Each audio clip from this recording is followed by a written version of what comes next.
Is this thing on? Haha, we are live. What is happening, everybody? Hope everybody's having a fantastic Saturday. If you're watching this on Saturday, then your Saturday didn't go quite as well as you would hope your Saturday would have gone. So at any rate, hope everybody's having a fantastic one. Go ahead and jump right in the middle of this. So I posted a video earlier today. Basically, it was just me street validating a tune that's on Foxy. There's always a little bit of some hacky hack going in some of these Ec4s, and I'll be the first to admit that it's CFL's the first thing. It's the arm flex. I like it. I'm not immune to putting something together that's a little bit not really questionable. It's just a little bit more manipulative with this car than I ever would with one of the Hellcats. But Speed Freak saying, Eating Professor Mason, got that on. Dr. Div saying, back to basics, chat. I like it. Pete's checking in. So is Nick. So I was out playing around the tune, basically just street validating. Car's doing great. And I was able to spend a bit of time with both cars. And it's coming up on oil change time and fluid changing time and all of that kind of stuff. And I thought, might be a good idea to talk about some of the basics. What are the things to look for when you're changing the oil in your car? What are the things to look for when you're looking at your first mods? What are the things to look for basically once you are kind of just now getting into some of this stuff? And for a lot of you guys, by the way, body count for tonight, over under, we're shooting for 4. That's Skeeter count, by the way. So anyway, I get a lot of questions that go a lot like this. What oil do you use? What type of intervals do you have? Damn, these things are quick tonight. What intervals are you changing that oil at? What kind of tires do you use? Just all kinds of different back to basics kind of stuff. What kind of coolant do you use? That one's come up a few times. Spark plugs were a thing for a minute, which was kind of weird because I never thought that would ever be a thing. And most of the time, guys on the chats don't ever throw anything in there like that. But yeah, that would come up in questions too. So I figured I would just chat about some of that stuff. So let's jump into the first one straight away. Oil changes. I am probably not the person to ask how often you should change your oil. Probably because I change my oil like most people change their underwear. I am horrible about over maintaining cars. Now, that's not a bad thing from the perspective of the machinery. So let me just tell you, don't do as I do in this case, because it'll just be overkill. But for most guys, if you're beating on the car pretty good, changing the oil about every 3,000 miles will be just the right number for you. Most of the UOAs that I've done, and that's Universal Oil Analysis, Blackstone Labs was the company that I was using. When I was running the Vipers in closed course, drag racing, lots of street pulls, high mile per hour stuff, for a quality synthetic like Mobil 1, Pennzoil, Valvoline, Castrol, it didn't matter.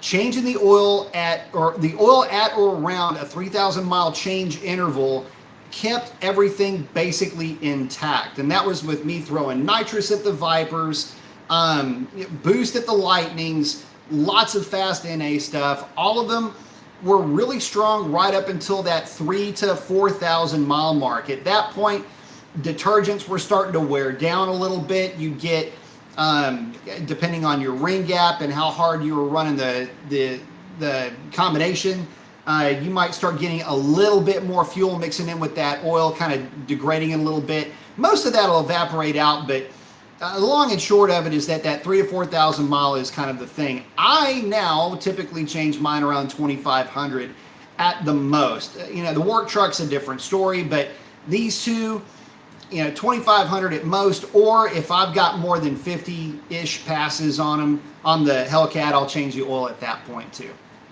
So that'll give you an idea as far as what kind of oil. Synthetic for the Hellcat. For the 5.0, for the older stuff, I use Rotella. Typically, 5W40 is the one that I use.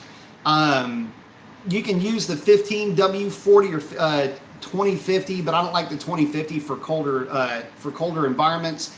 Again, the 540 is probably going to be ideal for those older engines. It's got a lot of dispersants, a lot of it's got a lot of the good stuff, you know, them ingredients in there that are, I don't know, I just feel like they work better with the older engines. But for the Hellcat, again, 040 is kind of it's just the go-to oil. It's what the manufacturer recommends, and it seems to hold up really well. Good film strength, everything else. Pennzoil, Mobil 1 are the two that I'll basically get the most, but again, it really doesn't matter. Modern oils are really, really good. The only oil that I've ever seen not do well in a UOA, and again, this is going back a little bit, but the only oil that I've ever seen not do well in a UOA was Royal Purple, for whatever reason, which is kind of funny because when Royal Purple was just getting their start, I had actually filmed a commercial for them that never basically got stuck on the cutting room floor through TNT Performance. So kind of funny with that. Pretty cool deal. I did a close-up of me doing a burnout. Anyway, it's my 97 Viper, red. So, but like I say, squirrel. Anyway, what's funny though is that that's really the only synthetic that I ever have seen do not as well as the rest of the group, keeping in mind that the rest of the group sets the bar really, really high. Now you can start getting into the differences between, you know, what's the difference with high mileage? Would it do any good to run high mileage? Not really. High mileage oil has a little bit more detergents. It also has a compound in there that will help to swell seals just a little bit. It's still certified, it still works. Don't worry about running it in your car or truck. You know, even with the modern seals, I don't think you need it. You know, the extra, you know, ingredients to help swell seals a little bit, just in case you've got minor seepage, that will help those seals kind of revive them a little bit. That's the idea behind it anyway. But the main thing is just to be aware that you do need to change your oil. You'd be surprised, a lot of guys will just forget. And with these synthetics, you get these extended oil change intervals and you're just not changing the oil as often. It's why it's so important that when that light goes off saying change oil soon, that you get in there and change the oil. It's not something you want to just let ride. And for anybody that's ever worked on engines, I can tell you straight away that the first thing that you notice when you start pulling valve covers off is that, I mean, that is the tattletale. You start seeing just the gunk and funk that starts to, you know, all the carbon and everything else that starts to form in those engines from lack of changing the oil. Just basically, you know, maybe even keep adding it or overfilling it. You know, there's all kinds of, oh, it just gets gross. So anyway, you know, for the guys that are out there that haven't, you know, really ever considered in just the normal maintenance schedule, that's the #1 thing that you have to do to keep your vehicle running. I know that there's some wives' tales out there saying, you know, whatever they say, double it, you know. Well, don't want to do that. At least if you're going to hold on to the car long term, right? This is probably the biggest argument for not buying a used car. But you know, the biggest issue that I've seen is, you know, guys have held on to these, you know, again, wives' tales that they've heard over the years, and it's not true whatsoever. Follow the manufacturer's recommendations. Believe me, the recommendations are there for a reason. And then the other question that I get a lot, and this, again, I'm answering some questions that I happen to get quite a bit. So I'll get to the scroll here in a minute, but the other big one about oil is oil additives. I've seen people asking about seafoam. I've seen people asking about different Lucas treatments, all kinds of different things, you know, oil additives, Marvel's mystery oil and all of that. So let me tell you where that comes into play. If you've got, first of all, no, don't use them. But let me tell you where you would use them. If you've got an old, and when I mean old technology here is kind of where we're going to start the conversation. Rickety old small block Ford that's got a bit of a rod knock. It just needs to go across a field and back. It's a farm implement, right? In that case, yeah, throw some, you could be using Marvel Mystery Oil, or you could go 20W50 and just use a thicker oil, which would be the better way to do about it. Really, that's all these additives do, and some of them are even snake oil, you know, Slick 50 and all this other stuff. you'll see, this is the joke. So you'd see him take this little block of cast metal, whatever it is, and it's got what looks like a little divot in it, and they put a drop of this stuff in there and say, look how it penetrates the steel. Let me tell you something. If your metal ain't watertight, oil tight, airtight, or any other form of tight, then you got broke metal. What that is just pot metal. Lots of pores, lots of fissures, and everything else. You could put anything in that little divot, and it's going to soak and spread throughout the throughout that little brick thing. So anyway, I used to hate seeing that. I haven't seen that in a while. I also remember too, this is pretty funny. They would freeze, you'd see the infomercials, they'd freeze the engine. You know, they'd have the engine in a block of ice or whatever, and they fired up and it started or whatever. That was always funny. And then they would say, drain the oil and we ran it on with whatever in the crankcase. Like, dude, engines will run with 0 oil in the crankcase, believe it or not, for a lot longer than you think in some cases. So, especially if you used a really good high viscosity oil to begin with. So anyway, it's all basically crap. Trust me, if the manufacturer wanted you using that stuff, especially if you were on a, did I get it? Damn it.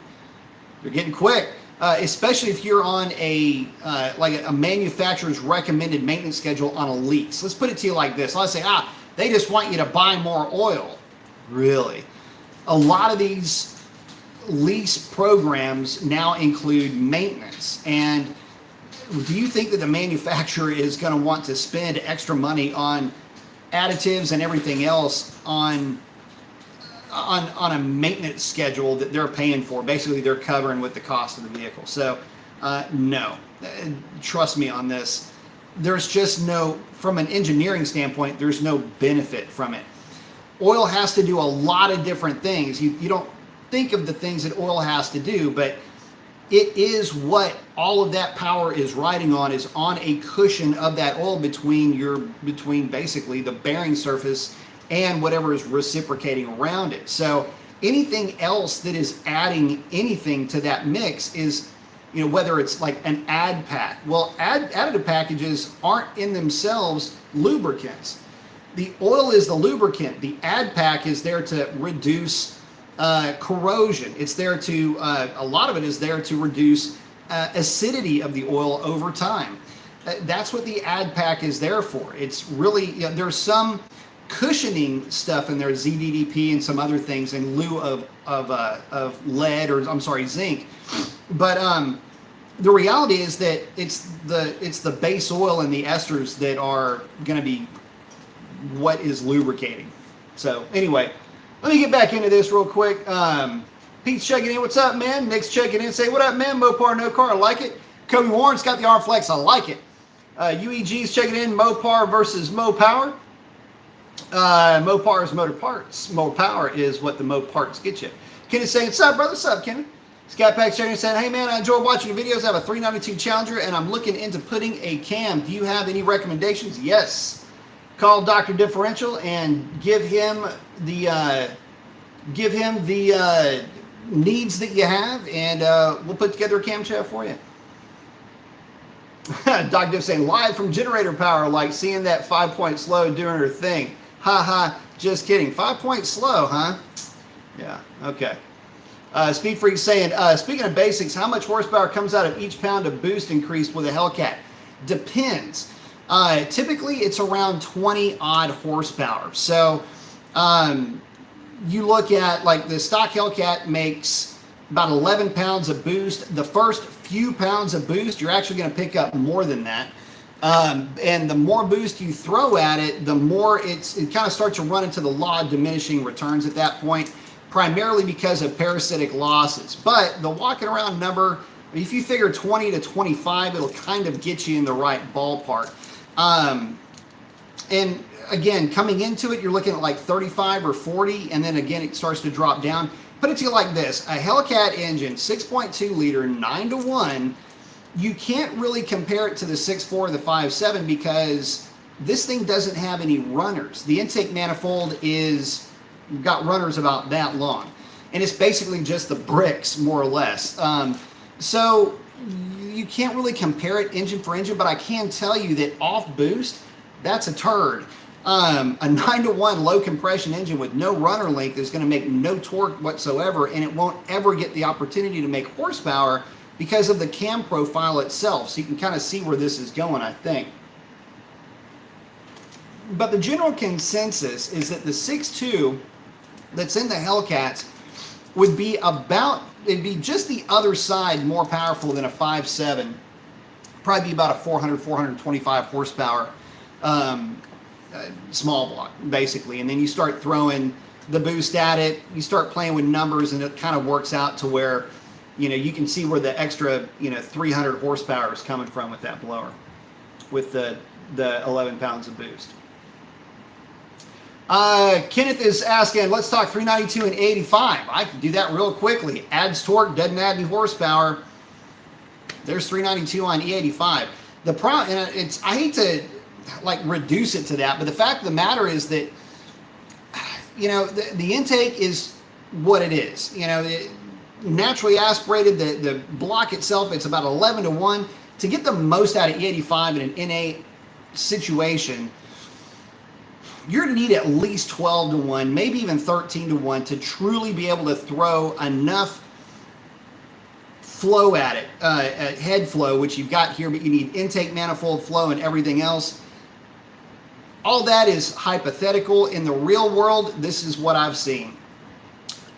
Plenty of torque down low, good power through the mid-range, but as fuel demand increases with RPM, you are introducing 30% more fuel. So let's kind of run this backwards just a little bit and give you an idea of what I'm talking about.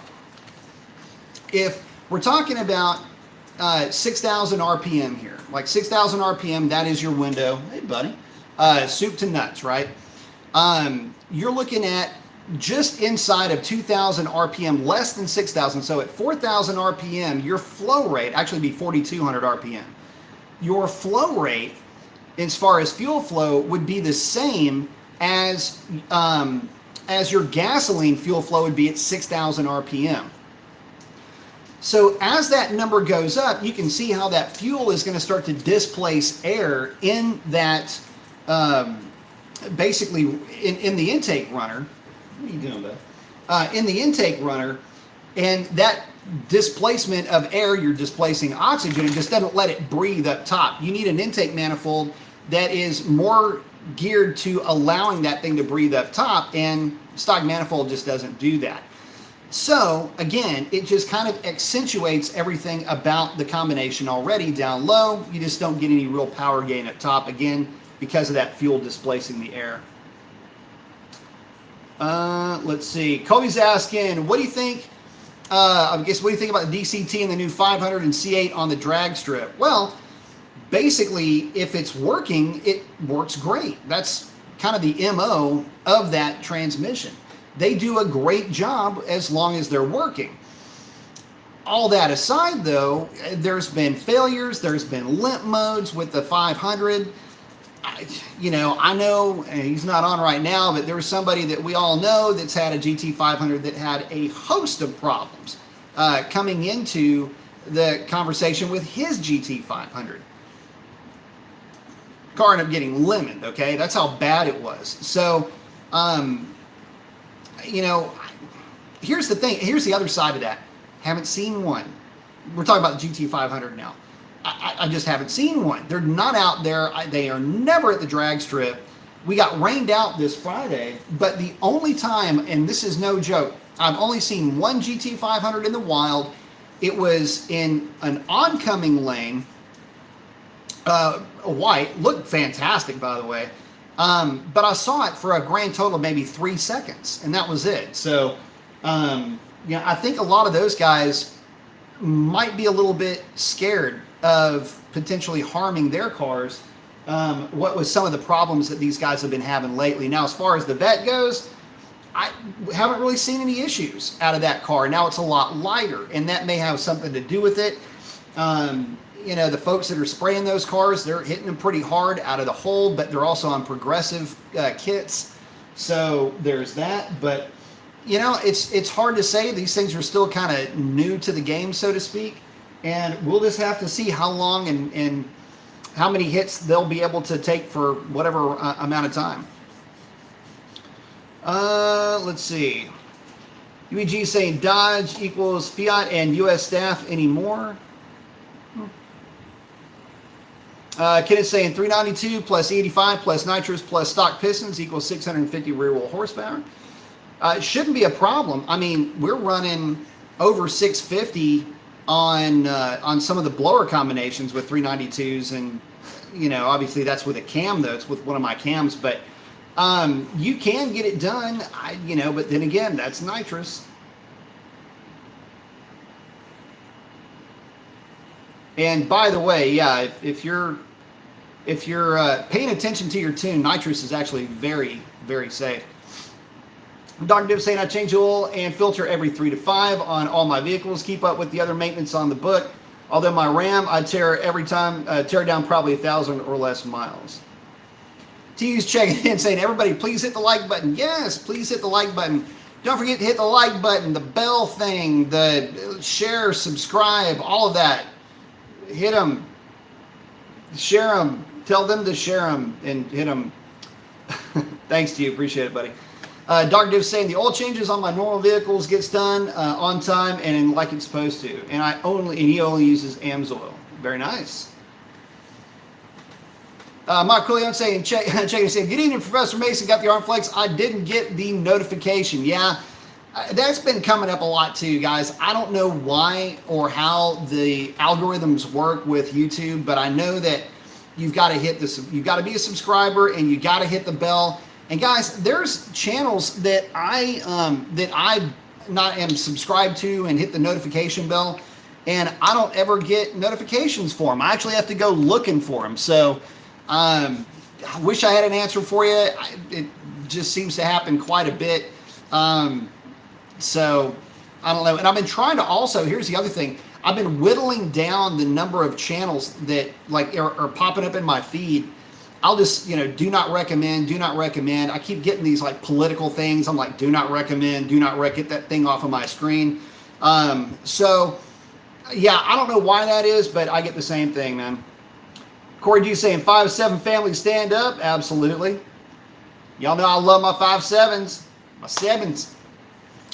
Dr. Div saying 15W50 on the Ram with tolerances at 25 thousandths, 5W20 on my wife's Journey, 5W30 on the daily S10.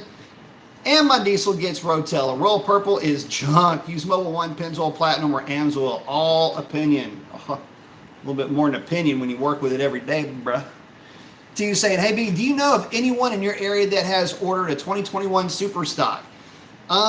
If so, I hope they let you take it down the drag strip. I'm interested in seeing the best bone stock ET will run. Funny you should ask.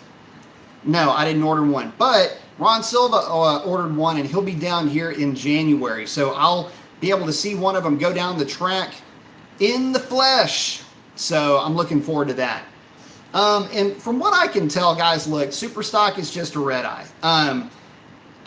How do red eyes run?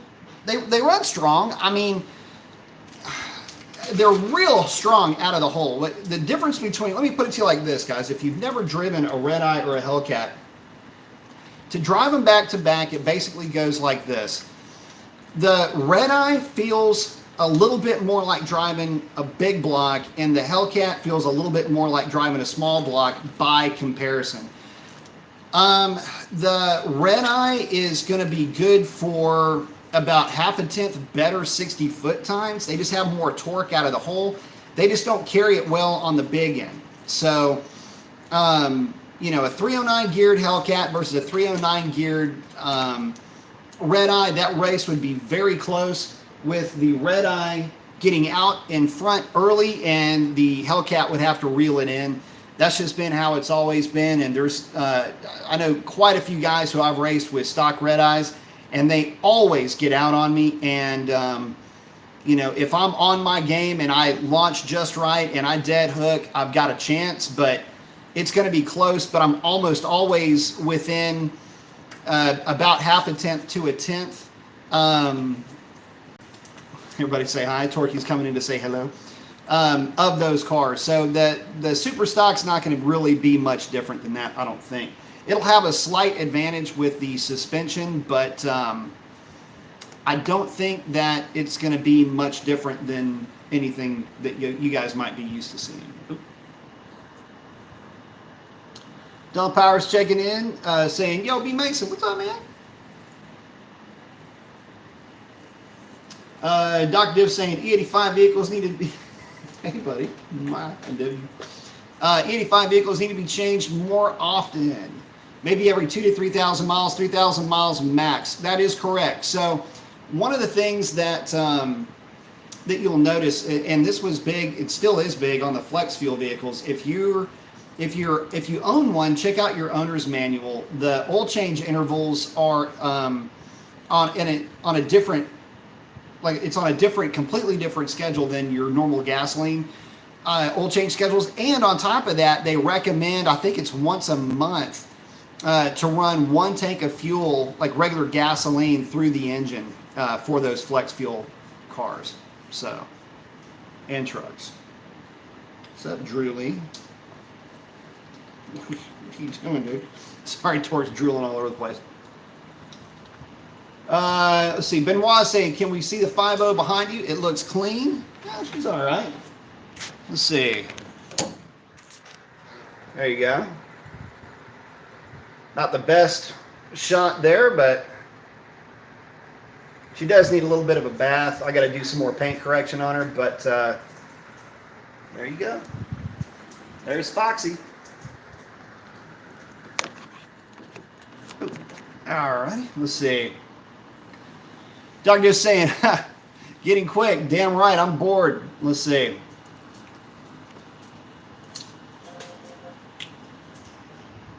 Let's see. Hang on just a second. Doc Div saying, at Benoit, yeah, she is. Love a beautiful 5.0. Let's see. Oh, Machine with the Matic saying, thoughts on the new 400Z?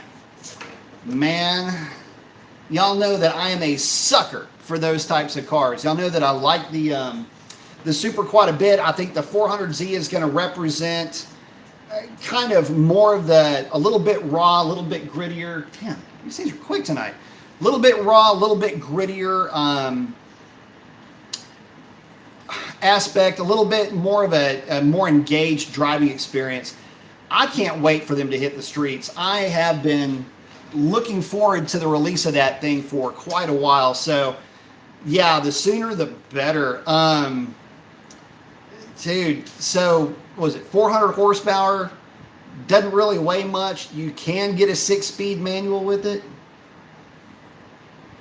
That is going to be sick. Let's see, Dr. Diss back with us. M. Sylvester saying, looking to buy a 2020 Charger SRT Scat Pack. Can't decide if I should upgrade to the wide body. What are the benefits? Well, I wouldn't really, the benefits are 100% subjective. I mean, you could say that the car handles better, stops better, maybe accelerates better on the street. Those are some of the subjective benefits to the car, but you know, a lot of that still has to do with driver skill set, because you mat the throttle, it'll light both sets of tires up either way. From an aesthetic point of view, again, that's going to be objective. Depends on which one you like better. If it's in the budget, I say go with the wide body just because of it's got a wider appeal. You know, some will say that they look better. Some will say again that they handle better and all of that. I will tell you that they have a tendency to be they can have the tendency, I should say, to trough wander a little bit. But it's not very noticeable, not very bad. I mean, it's got a big set of tires on it. What do you expect, right? So, but they're a lot of fun to drive either way. So that's the way that I would look at those. It's about a $6,000 investment if you want to go with that wide body. So make sure that you've done your homework for sure. Get out there and take a look at them. Look at them firsthand, you know, first person. Get out there and just see them for yourself and see which one that you like more, to be honest with you. That's the best way to make that decision. Whichever one you like better, go with that one. Oh, Speed Freak saying, saw a 2020 GT500 run at Atco last night. 2 runs, both consistent, 10-1s. Can't say if it was stock or not. It had drag radials on it. I took a vid and pic if anyone wants to see it. Yeah, they run good, man. I mean, they're no joke. It's the next evolution, really. I mean, what you would hope to see moving forward with that car. It's just that, damn, you know, I just feel like Ford really missed the mark with that thing, at least for guys like me. You know, a real slush box style automatic would have probably made that car a little bit more popular, a little bit more of a contender with guys that were maybe Ford fans that got their start with Ford, kind of like me, had moved from an SRT to a Hellcat. Now this is the latest thing. And keep in mind that GT500 came at a time where there is no new thing coming from Dodge. You can talk about the red eye all you want, but you know, proof's in the pudding when it comes to that thing, and it's not necessarily burning up drag strips, at least not the way that you would think. But this GT500 comes out running 10.6, 10.8 on street tires on prep tracks. Not shabby, right up into the point where they start having problems with them. So, you know, are they fast and brittle? That's not something that you want to mess with. And that's, you know, kind of like dealing with a chick with a fragile ego. I mean, that just, that sucks. So, you know, cute on the front end, revolting on the back end. I mean, if you get your hands on something like a GT500 and you're having fun with it, all of a sudden to have the thing let go, I don't know. Probably not. And not to mention that, let me just reset. The experience that I have with it is like third hand, and none of it has been positive. So I don't know. I'm kind of bummed out because I was really hoping that that was going to be the next big thing, and that would have given Dodge something to really gun for, and it just didn't end up working out that way. And it bums me out too because it's a gorgeous car.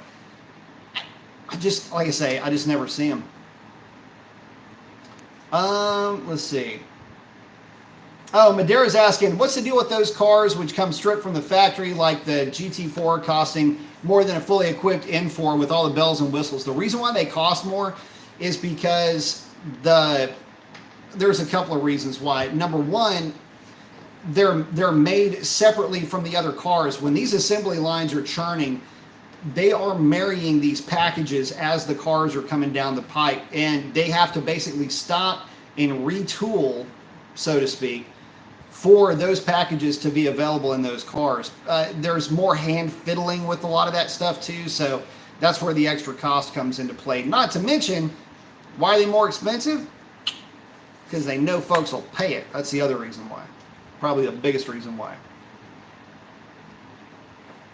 Dr. just saying, and I didn't get the notification either, although I'm probably more subscribed as much as I can be. Right on with that. Anthony G's checking in saying, hello, Professor. Hope you are doing well. Same here. Didn't get the notification. Dang.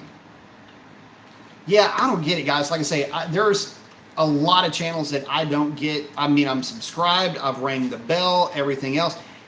But here's the other weird thing. I'll be subscribed to a channel just for, I may have subscribed to it a while back, and but they, like before there was even a notification bell, and I'll get a notification for that channel. It's weird. I don't get it. Machine is asking. Oh, hang on. Oh, Queen saying, I know I hate the political stuff popping into my feed. I can't stand that stuff, man. I am so not political, and when I see that stuff, it just boils my blood. I mean, just fucking steams my piss like you wouldn't believe. Machine saying, what's the difference between a super stock and a red eye? Quite a bit. So basically, a super stock is a demon without the provisions for a race ECU, or without the crate, without all of that. In other words, it doesn't have the high octane button. Aside from that, it's basically the same car. It's roughly the same horsepower, same suspension, same wheels, same tires, same everything, with the exception that I don't believe you can order a super stock with only one seat, but I know that you can order them with a rear seat delete. So in a nutshell, it's Demon Light. You know, you don't get all of the things that a Demon will do, but you do get the suspension and you do get the wheels. It's a wide body kit. So You know, there's a lot going on with it in that respect. But underneath the hood, the stuff that makes it go, they're all but the same. And if you were to drive one and then drive the other, you wouldn't notice the difference. The other thing, though, is that you cannot, if I'm remembering this correctly, you cannot option a super stock with a 262 rear gear, where you can option a 262 rear gear in a red eye. Now, that's not very important. Most red eyes are ordered with the 309 gear anyway. But for guys that maybe want to buy something and then mod it to a certain point, the 262 might offer a little bit easier launch, a little bit better, easier on the trans tune itself when it comes to predictive algorithms and things like that. That 262, you can kind of work with it a little bit easier than you can the 309. But even with that, I don't know how much there is even with that, because the Demon that I got stuck with, I mean, I was running 9s with that thing in the heat, like 3,200 foot DA. Granted, it was modified, but didn't have any issues with predictive shift on that car. And I did all of the changes to that car at the drag strip. In like, I'd make a pass, data log a pass, check it out, make the changes, dead on. She was good to go after that. So, but anyway, those are the differences. And really, like I say, there's not a lot. Anthony G's asking or saying, I was wondering what diff brace should I put on? Doing a drive shaft and trailing arms, I see a lot of different kinds. Your opinion works for me. Just go with the performance, not the one that's all kitted out or anything. The one that I'm using is the, what is it? It's the latest. There's two, all right? So the performance is good. TBA machine is good too. If you're going to be doing the work yourself, you know what? I'm going to pull back my opinion on performance. Get the TBA machine. Super easy to install, looks the part, does everything just fine. That's the direction that I would go if I were to do it all over again. Primarily because the performance brace, it's a good kit, but it is difficult to install unless you've got real thin wall sockets. The other thing, here's a mistake that a lot of guys make with that kit too, and here's something that I just want to remind you of. Well, a couple of things. Number one, I took copper tubing and cut it and made a sleeve for the bolts that bolt into my cradle. So the reason why I did that is that the bolts themselves, I have the threaded cradle and they were just too small. They're rattling around in there. So it depends on the year of your car. Whether or not I would suggest to do that. If you're going to be using the bolt inside the cradle, then you just use those 10 millimeter bolts. Now, the other thing though is those bolts, since we're talking about them, there's no reason to just tighten the living hell out of them. All you do is put enough wrist on them to get them to seat. That's about it. You start really grinding down on it, you're going to compress that thing up like this. It's going to jack with the pinion angle, and you don't want to do that. So just a little, like you feel it make contact, and maybe a quarter turn after that. And that's as much as you need to put on there. Get you some blue Loctite. Top tip from your bald buddy Brian. Now, that said, I have not installed a TBA machine, but a friend of mine has. He said he loved it. So again, from an ease of installation standpoint, TBA machine might be your better bet. Kobe's asking, what is the difference in the 707 Hellcat versus the 717 Hellcats, and is there going to be a difference in ET? There's a slight difference in the intake setup between the two cars. Somebody needs to go outside. Hang on just a second. Come here, TQ. Come on, buddy.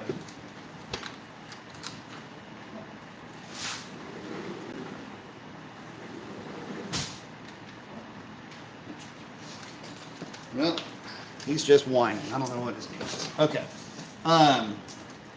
But no, there's not going to be any difference in ET between the two cars. The way that those things are rated, they're rated with... So if you can imagine somebody taking the engine out of your car, along with the intake tract, along with everything else, and setting it up in a room, like in your bedroom. So you've got your manifolds, your full exhaust, everything else, and it's sitting there in your bedroom, and you plug that onto a dyno. That's how those engines are tested. The funny thing about the intake that those cars have is that the hood is not, I mean, it is, but it's not part of the intake track. So because there's no way to mount a hood on top of that thing. So you have this big open element filter just kind of sitting there. God dang it, hang on a second, come on, buddy. There you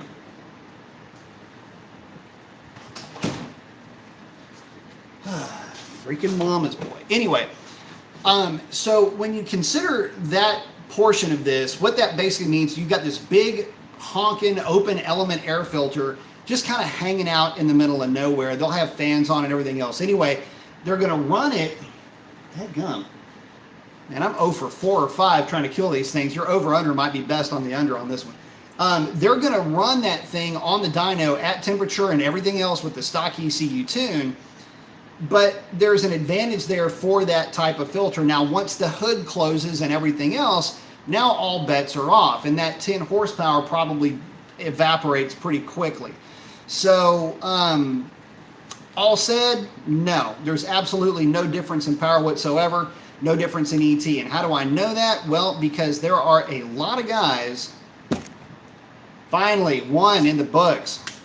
There are a lot of guys that run the JLT intakes, and we just do not see any improvement, which would be a very similar type of intake to that.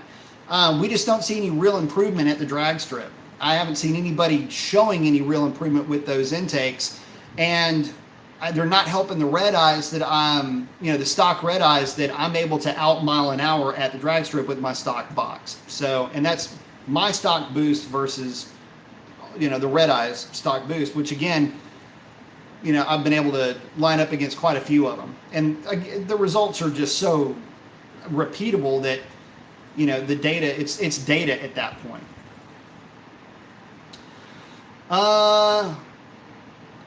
Let's see. Benoit saying, clean, thanks, I like it. Thank you very much. Talking about me showing the little Foxy back here. Let's see. Oh, Peter say, I just ordered the Hellcat conversion airbox for my 2019 Scat Pack. Do you think I'll feel the difference? You will actually feel a little bit of a difference, believe it or not. But don't forget to get your Hellcat air filter to go along with that. You need the Hellcat filter to complete the kit. I know they're a little bit expensive, but you can find them on Amazon, and that's the direction that you want to go. Some Mala filter. You'll feel a little bit of a difference, and the intake air temp will drop more quickly. Once it'll still heat up, but it'll drop more quickly. HU37 is saying, at the drag strip I don't see many Hellcats until 2018. I think it'll be about 2 years before you start seeing 500s at the drag strip. Well, the thing is, down here, I remember talking about Hellcats. Not, your experience is clearly different than mine, because basically at or around January of 2015, you started seeing a lot of Hellcats show up to the drag strip. So I don't know. Who knows, man? I'm still trying to figure out what the deal is with that. But it's been a full year into this so far, and still nothing to show for it. Vortex saying, tested cat deletes on my stock Hellcat, was able to compare same DA, and there is zero gain. So get a load of this. We did back, let's see, how do I describe this? We did back-to-back with my car being the blind control, with 2 other Hellcats with the cat pipe on the car, the cat pipe off the car, the cat pipe on the car, and the cat pipe off the car, tuned to not have the cats on the car. The cars, and this is within about, say, 100 feet, because we tried to do it back-to-back weekends, using my car as a control, because my car has always had the factory catalytic converters on it. This is so funny. The cars at stock boost that took the cats off got slower, and when the cats went back on the cars, they picked up what they lost. So this is one of those scenarios, positive displacement supercharger. It's not uncommon to see this.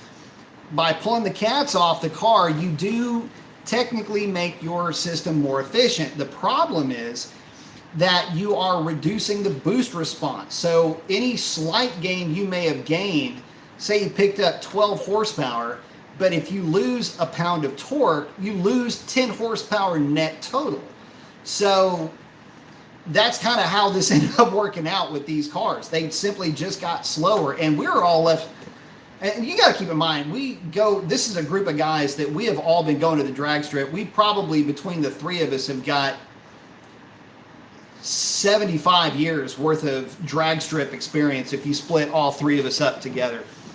And we're just standing around going, I know it's not my driving, and I know it's not the DA. This is like a real result. So a lot of folks were saying, oh, if you remove your cats, you'll pick up 25 horsepower, some kind of asinine claim like that. And it was, I'm going, guys, look, man, and at the time I was still working at the shop. I was like, I do this for a living, and I'm telling you, I don't think it's going to pick up anything. And sure enough, we didn't have them on the dyno. We just put them on the drag strip, and not only did they not pick up anything, but they got slower by pulling the catalytic converters off of them. Queese is saying, just spitballing, would you say it would be cool if Ford brought back the 4.6 to be a little brother to the 5.0? Not really. I mean, the 4.6 had its time. I think it's, best left out to pasture. That lowering the displacement is just going to lower the performance of the vehicle. It's not going to gain any durability. It's not going to gain in any ability to do anything that the 5.0 can't do. If anything, I would like to see them take it a little bit of a step farther. I'd like to see, because they're using that GT350 bore sizing, I'd like to see the 5.0 get bumped up to 5.2. I think the 5.0 has kind of run its course at this stage. Kick that thing up to 5.2 and just basically go. I mean, at that point, that little bump in displacement, it doesn't sound like a lot, but that would be pretty sick if they decided to end up doing that. I know that's the reason why a lot of folks were bent out of shape about the Mach 1. Still one of my favorite Mustangs that they've been putting out there, that I've been able to do any research on, I should say. And a lot of people were bummed out that car wasn't, 495, 505, 530 horse. Basically just a split plane crank with, as opposed to a flat plane 5.2. I don't know what to say about that, but I can tell you that it'd be pretty sweet.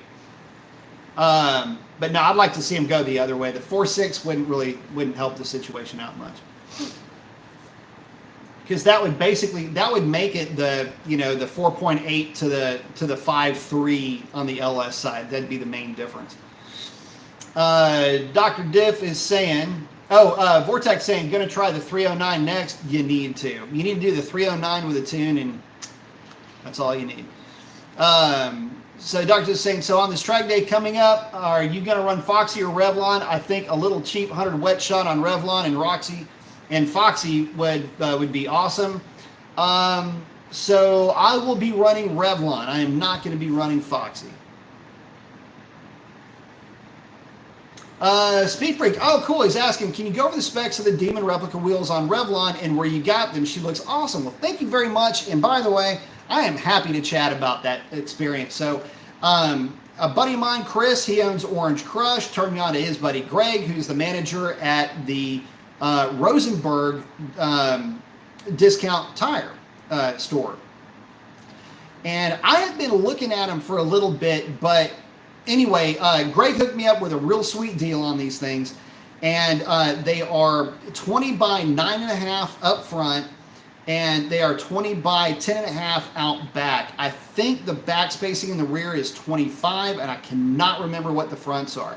At any rate, I'm running 275, 40, 20 tires up front, and I'm running those Nitto 555 R2 305 35 20s in the rear.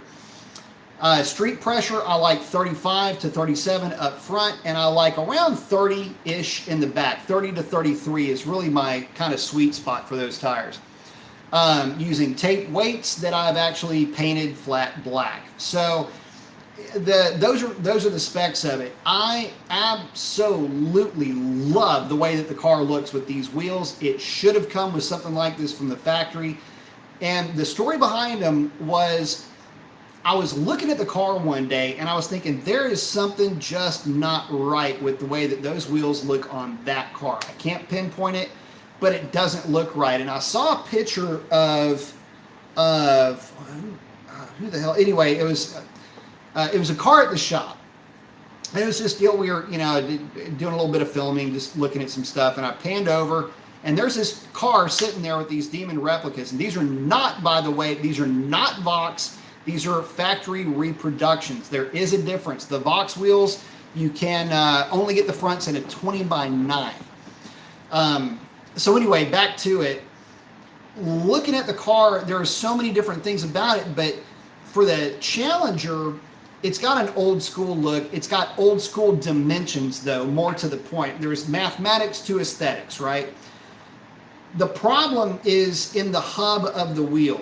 Now, the issue is, let me see if I can use Foxy as a thing here, as an example. Spokes do not go all the way to the edge of the rim. There's a lip here. There's an actual lip. You can stick your finger in behind it, and then there's the rim. I'd show you on Revlon, but Revlon's sitting back there, and I can't really move stuff around right now. So the issue that I ran into, so I can do this without the whole contraption falling, the issue that I saw is I'm looking at the slingshots, and the slingshots, for one, they're a very busy looking wheel, but the number 1A to that is that they suck to clean. And so anyway, I was looking at him and I thought, man, there's something about that wheel that is driving me absolutely nuts. And I couldn't visualize it, and then it snapped. The spokes go all the way to the end of the rim. There's no lip. So what it looked like it looked like a really good start to a 22-inch rim that was just never completed. And I went, oh my God, that's what's been driving me nuts about the look of this car for so long in the street setup. So anyway, I had seen the car, another Challenger with those replicas on it, and immediately fell in love with them, and then was able to make the deal happen, got these wheels on Revlon, and I absolutely adore the look of this car. Completely, it's honestly, and this is weird to say, and I know it's going to sound like a bit of hype, but it's changed the way that I look at that car. It's changed the way that I view the car, mainly because it just seems to look, it's got more of a proper look to it. The 5-star on this car, but with a lip, in other words, a more traditional style of wheel, fits a more traditionally styled vehicle. So, trying to mix that, very progressive looking slingshot onto a very, conservative and old school looking geometry just was not gonna fly. And it wasn't working. For the longest time, my brain, I'd look at it and go, there's something but I'd look at the Charger and go, man, that is what's up with the Charger. I think that the setup that I had before, the reps, the replica rear slingshots, or just the replica slingshots all the way around on a Charger, looks nice because it fits the look of the car. But for the the Demons look good on Chargers too, but they completely transform the way that the Challengers look.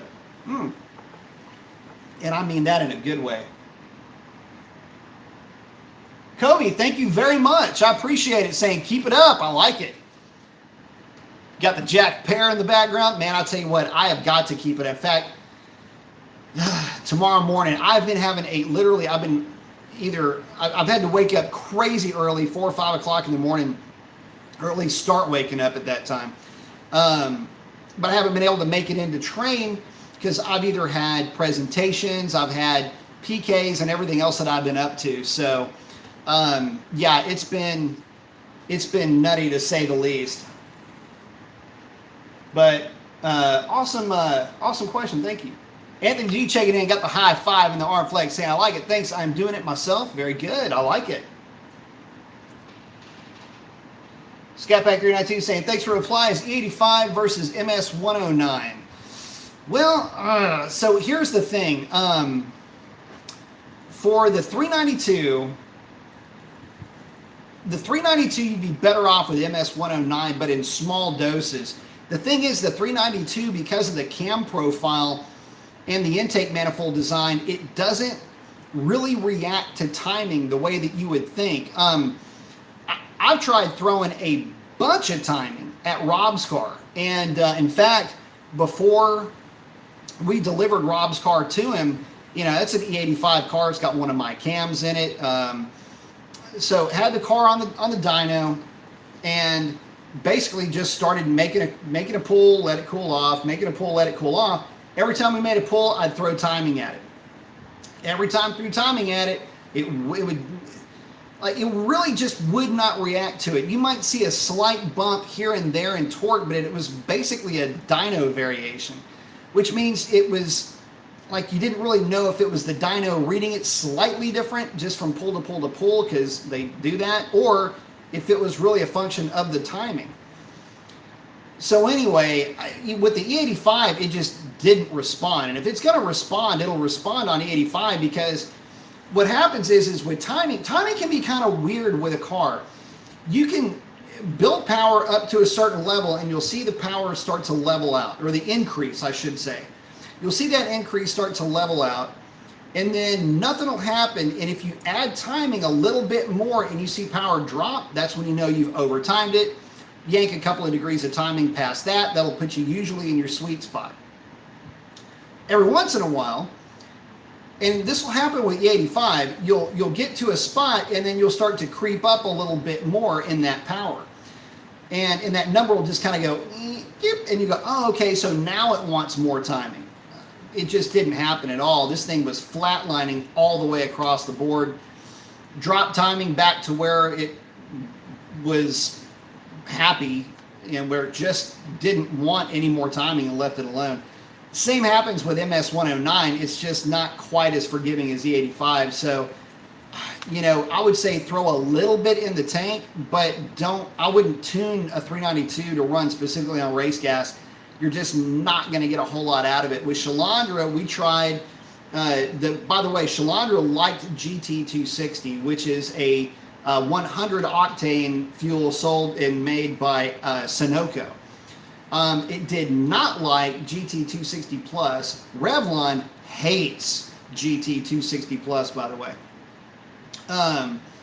GT260 Plus is a higher ethanol content version of GT260.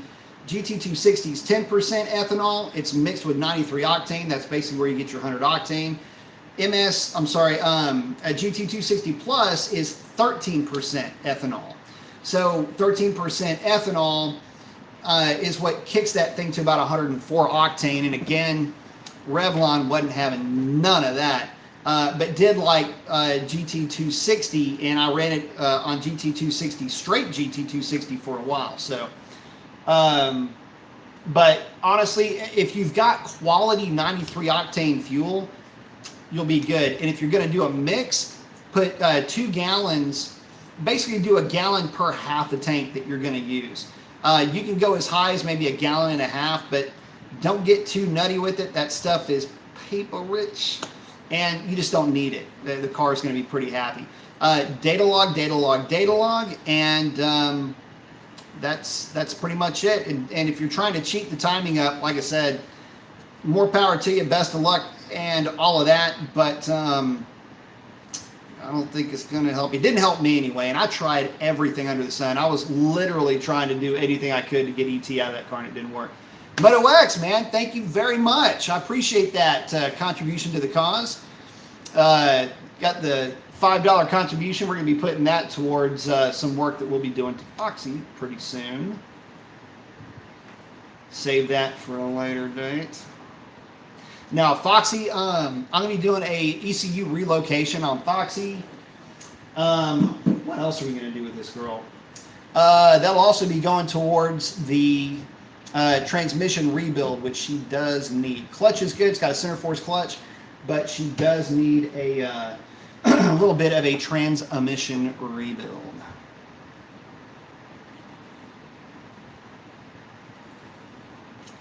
Peter's saying, thanks for the info. Order the filter now. Yep, and the good thing is Amazon typically has them for not that much money. And again, Kobe, thank you very much, man. I appreciate it. Donnie's asking, I wonder how removing the cats on the 6.4 and 5.7 compares to the 6.2. I'm glad that you asked. I actually did a video on that way back in the day, about a year and a half ago. So we put the car on the dyno, and it picked up a little bit of torque down low and nothing up top. I mean, nothing up top. And that's the 6.4. The 5.7, little bit different scenario with the 5.7, but not too far from that either. You're just not going to pick up much by pulling the cats off of these things. And believe me, we've tried to make power with them, or tried to make power without them, by just simply removing them, and we just kind of go, there's just nothing there.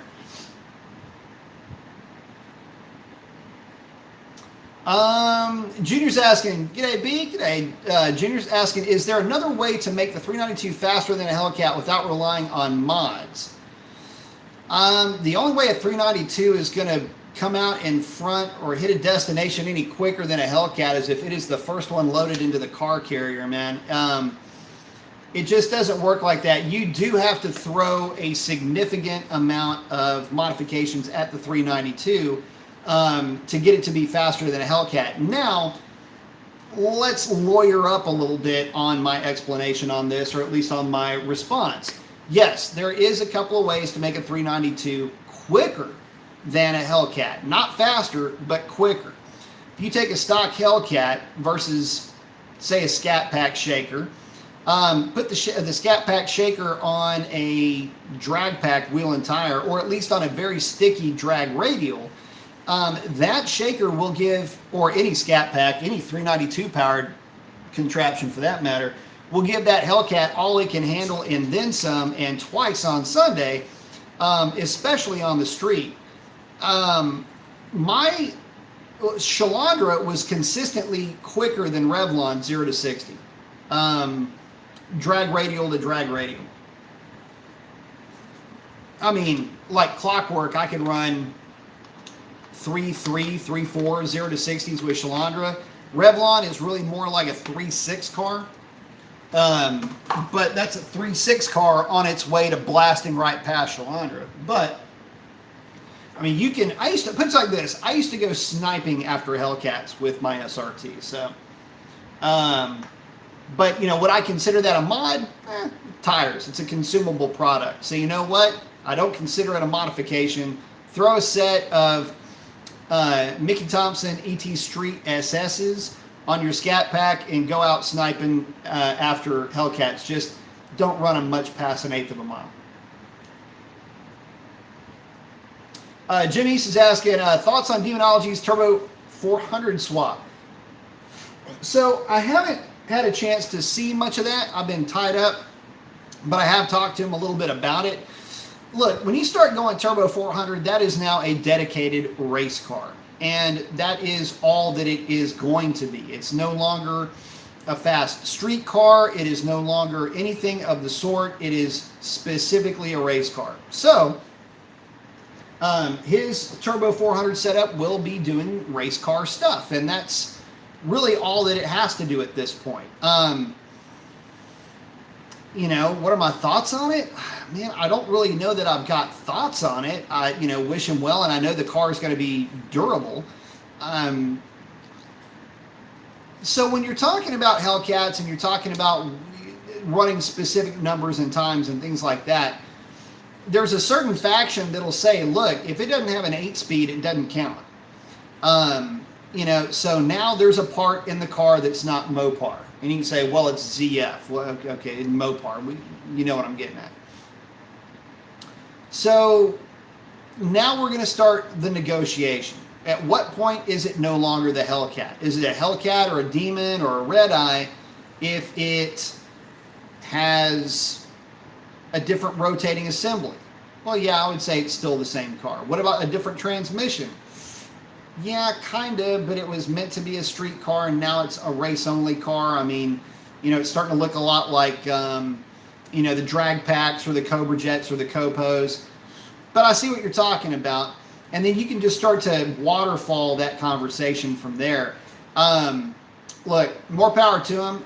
He's a much braver man than I am. I don't know that I would be ever taking that car to that level. But once you start getting wrapped up in this game, that's the direction you start going. So looking to see some great things from that package, and be on the lookout, because that thing is going to be nasty in the next, you know, in the coming months. Vortex is saying, asking, I don't understand why it's around $2,000 to tune a Hellcat. My 392 is $1,300 with a new computer, and my 13 Mustang with a blower was even cheaper. I don't know why it would be $2,000. You're looking at, well, it depends on what we're talking about. So you've got, it's a lot of it has to do with the credits that you have to buy through HP tuners, which is admittedly ridiculous. So you've got credits for the engine side of the tune, credits for the transmission side, which is a separate controller altogether. The ECU has to be unlocked, which is a couple of $100. So you're looking at, say, $250 plus $400 total for credits. You know, you're looking at $650 before the thing's even been strapped to a roller. From there, it's just going to be the tuning costs that are going to be involved. Typically, the way that would work would be, you know, $700 or $800 for the tune on the engine side, $400 for the trans, and then the cost for the unlock. And that's kind of how that would go. So some 8, 9, 10, 11, 12. So $1,350 is what it would run typically at the shop. Not sure where you were told $2K though. That's a lot. Yeah, Donnie RT saying, yeah, Vortec, I was quoted between $1,000 and $1,500 to dyno tune the Cam 5.7. I imagine there's a 6.2 tax. There is a little bit. It's about $100, and that's just because it is a forced inducted Hemi. Arthur's checking and saying, B Mason, what is happening? Saying, glad I caught the live tonight. Got the arm flex. Got the bug out of the shades. I like it. Hilton Mode's asking, what makes a good trans tune in a Ram? A lot of that has to do with your shift scheduling. The Rams are kind of notorious for short shifting, which is kind of a pain. But there's just a lot of little nuances to it. You're going to decrease shift time, increase shift timing. There's just a lot that goes into it. So I guess what makes a good trans tune? Man, the same thing that gets you into Carnegie Hall, brother. Practice, practice, practice, tune, tune, tune, street validation after street validation, and just picking apart that thing to the nth degree. That's what really makes the best trans tunes. And here's the thing, when it comes to transmission tuning, it is subjective. Now, there are some objective things that you don't want to do, like jacking up line pressure and all that. That's not really all that necessary, but the one thing about it is that everybody likes a little bit different feel. I might like my shifts to be a little bit more factory-like, whereas you may like them to be significantly more aggressive. You know, the actual shift timing, where that thing just pop, pop, pop into gear. A lot of guys like that. A lot of guys like gears to extend a little bit longer under partial throttle than others. It's all about subjective feel when it comes to that. So, you're asking again, what makes a good transmission tune? Learning how to tune the transmission yourself. I know that sounds like kind of a cliche thing to say, you know, kind of a bit of a condescension, but it's true. I mean, that's what I ended up doing. That's how I got into it, by the way. I had a Lightning that I couldn't get anybody to nail a transmission tune.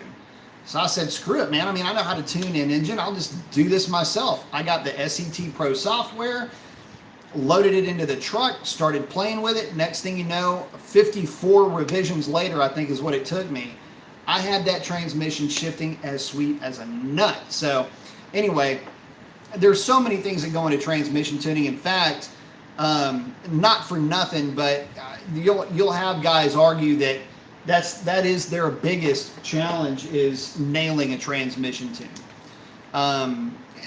For another reason, by the way, there's this pesky little bit of software in there, or pesky little set of tables in that software that we don't have access to, and that is your predictive shift algorithm. What is predictive shift algorithm, you may ask? Well, what predictive shift algorithm does is it takes your acceleration rate based on your current RPM and your current torque. It anticipates what you're doing, and it anticipates when it's going to initialize the next shift. So, if you have shorter tires, that means your acceleration rate has ramped up. That means that it will think that you're trying to, if you're under wide open throttle acceleration, it thinks that you're trying to accelerate very hard, but that you may hit a rev limiter. So it may command a shorter shift period. All kinds of goofy things go into predictive shift algorithm, and it's kind of a bit of pseudo AI that's in that transmission that helps it predict when to shift under certain circumstances. We don't have access to that, so there's some kung fu that you got to do in the tune to make it act right, shift right, and do all that kind of stuff based around what you kind of end up intuitively knowing about the predictive shift algorithm based on actually getting the vehicle in a situation where it will you have to do it at a drag strip where it'll dead hook from a dead stop. There's so much that goes into it, man, it's crazy. Oh yeah, and every car, by the way, truck, whatever, everyone is a little bit different. I cannot, and I've already, believe me when I tell you, I cannot take my transmission tune and put that into Chris's car, even though both tunes, engine-wise, are identical. I can't take my trans tune and put it into his car, it won't shift right. And all of that, a lot of that has to do with him running an 18-inch wheel versus me running a 17. And just the slight variance in tire height that there is. Can you believe it? If I run my tune on his car, it'll short shift. I'm sorry, no, it'll shift late. And how do I know that? Because it shifts late with my car when I'm running my street setup.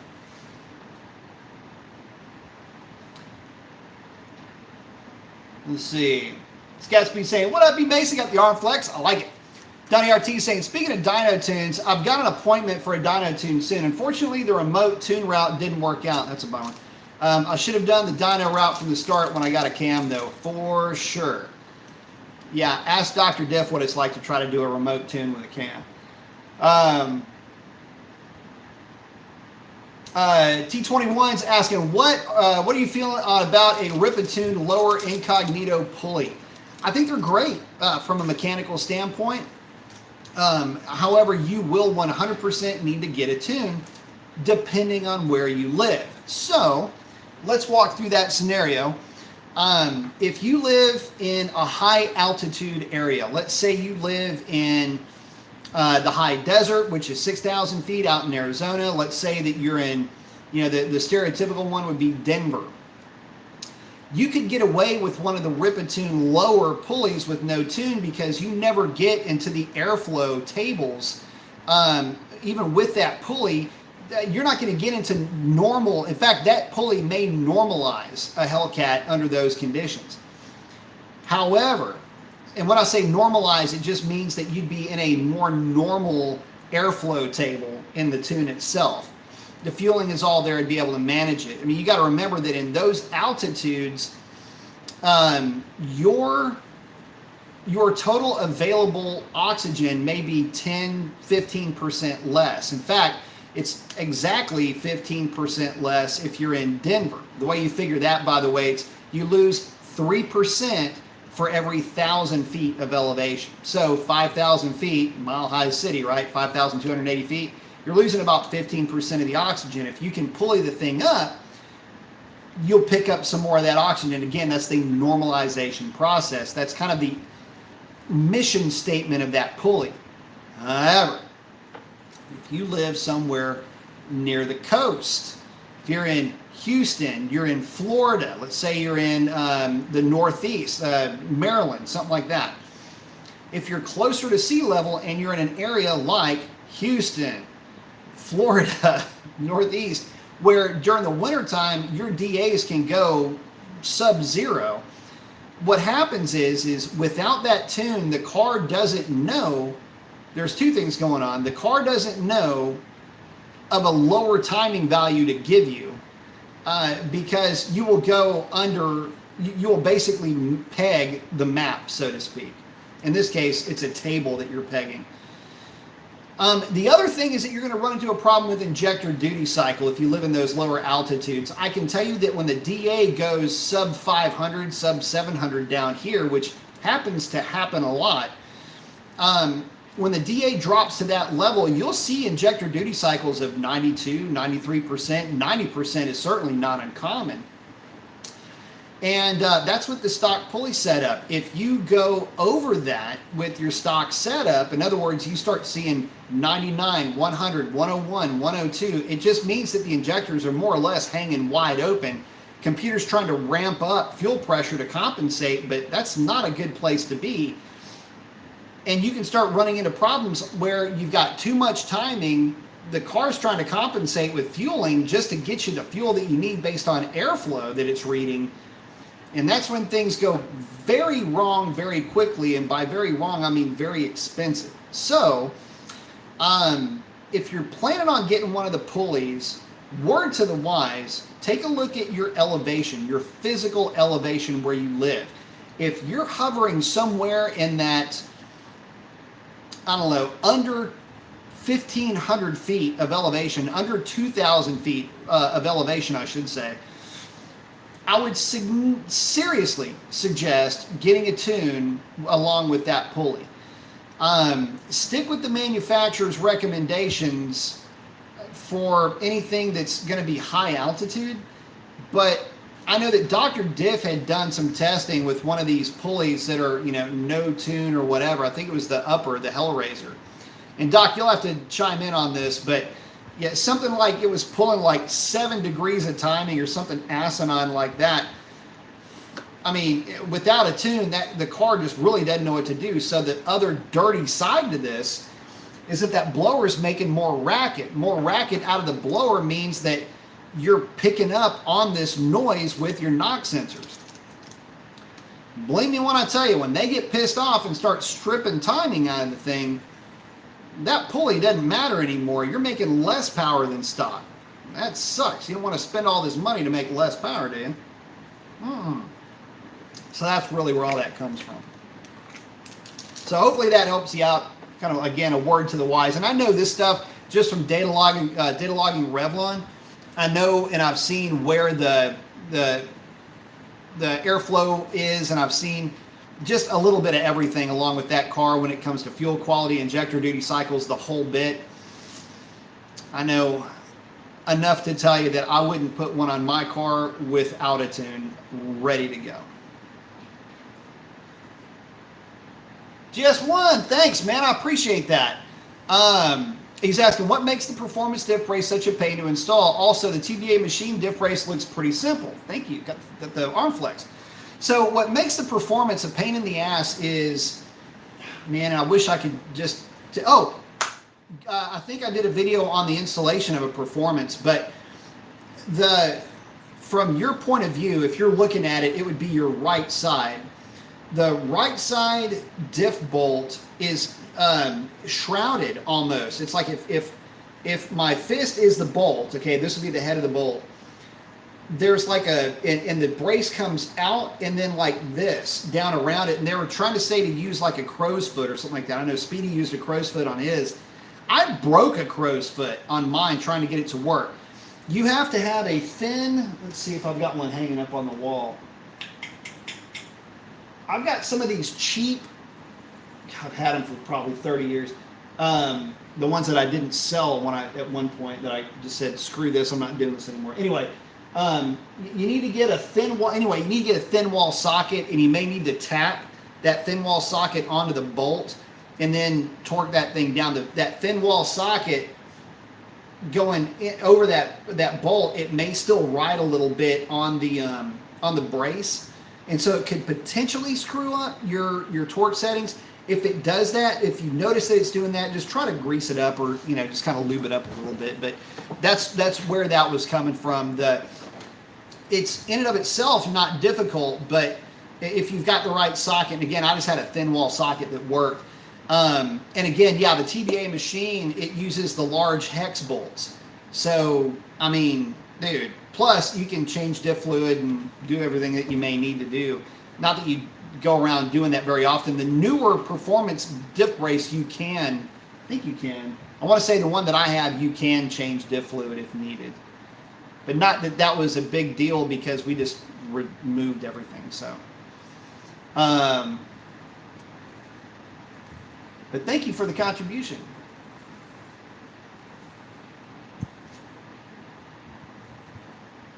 Let's see. Scatpack392 is asking Donnie RT if having installed your own cam and knowing what you know now, would you do it again or pay to have it done?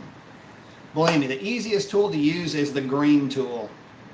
That's that cash tool, provided that the people you're paying know what they're doing too. Speedfreak93 is asking, is there any benefit to launching an automatic Hellcat in second gear at the track? No. The only time you would do that is if you're in a very, very high horsepower situation and you're running a 309 gear and you're trying to get the thing to hook. That's the only time you launch it in second. You just never would launch one of these things. If you've got a sticky tire, there wouldn't be any benefit to it. The only time you would is maybe the track was just terrible and you're trying to collect data. You need high load, high RPM data collection. That would be the only reason. Donnie's saying, I would do it again. I also have an engineering background and am somewhat comfortable with mechanical things. It all depends on how much you trust yourself. T2 saying, no tune for me. He's in South Jersey. I'm guessing he's talking about the pulley. Oh, Sean, thank you very much, man. I appreciate that, brother. Shawnee in the house. Shawnee's from South Jersey. What up, B? Nick saying, what up, B? Glad I can make another chat. Hey, Nick, what's happening, brother? Saying I hit 10.9 last night, but was thinking about putting the 309 rear. Yeah, I would say for sure. Be careful though, Nick. Make sure if you're running a one of those pulleys on a Hellcat, especially up in Jersey where you guys get real deep DAs early in the season, I would definitely, now if you're only running 10.9, I would say that you are needing to get a tire on that thing. But I would still data log it if possible. If you've got somebody up there that could data log it just to verify you're good to go with injector duty cycle and it's not pulling timing. What's, oh, he's racing at Atco. Got the Atco mod. Okay, so, dude, that's an Atco V H-Town thing right there. But, so at Atco, yeah, I would ask you if you're running an incognito, if and you're covering a 10.9, if you're on a sticky tire, make sure that you do data log the car, please. And the reason why I asked you to do that is because the ones that I've seen that have run into problems, you'll either start running into injector duty cycle issues, which is a potential problem, but more than anything is how much timing that thing could potentially be pulling. So just data log it. The 10.9 kind of scares me a little bit because at this time of year, you should be a little bit quicker than that. I can tell you that my car at full weight, and again, this has got my trans tune, but again, I'm also running the I keep wanting to call G2R. They're not. They're 555 R2 drag radials. I mean, I'm 1060s, low 1060s with that setup, and that's with me just out of the hole. So, and that's at stock boost, but with a 309. By the way, 309, you need to jump on that right now because you are going to love it. Now, you will be better off with a tune with the 309, or there's kind of a cheat code to that. If you get a pedal commander, you can get some of the throttle response back because without the 309, there's kind of nothing for the blower to, there's not the same amount of load, so you lose a little bit of that tip-in throttle response. Again, and this is just a load-based cylinder pressure thing. Get a pedal commander, put it in sport, and let her rip. You'll have a lot of fun with that, and you'll get some of that throttle response back in the process. But you will, if you're on a drag pack, believe me, brother, I'm telling you right now, it's going to feel like a completely different car. But don't do any of that stuff until you get that thing data logged, please, brother. I just don't want to see you run into the same problem that some of these other guys have run into with that setup.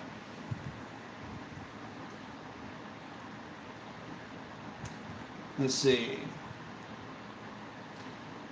Kevin's checking in saying, good evening, Brian. Good evening, Kevin.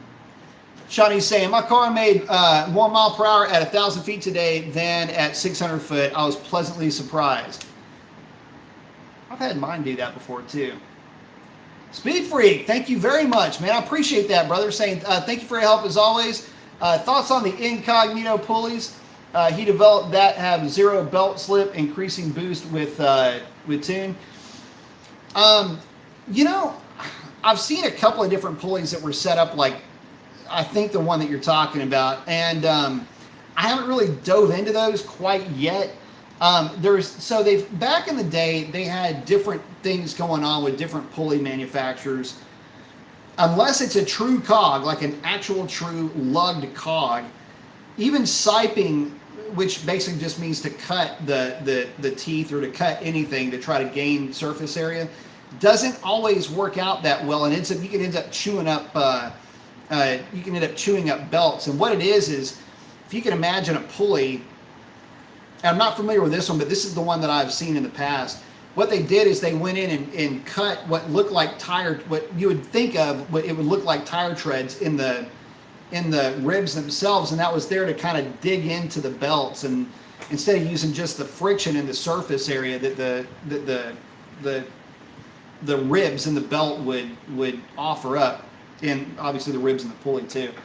But I'll take a look at it and see.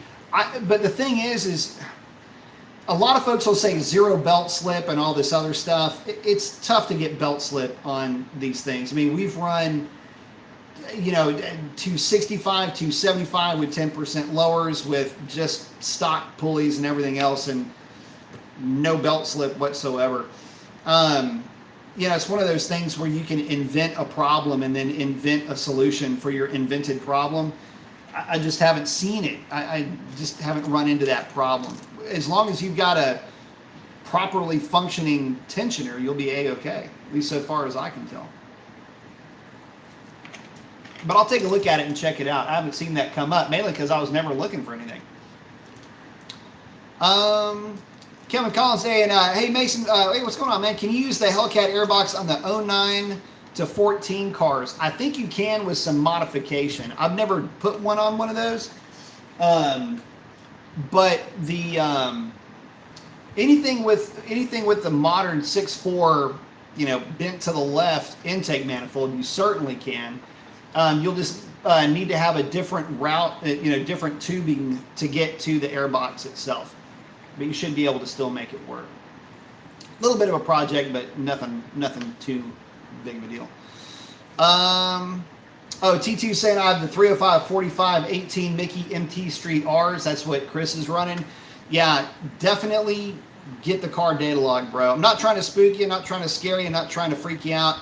Just I'm just going off of the experience that I have in the past and some things that I've seen personally.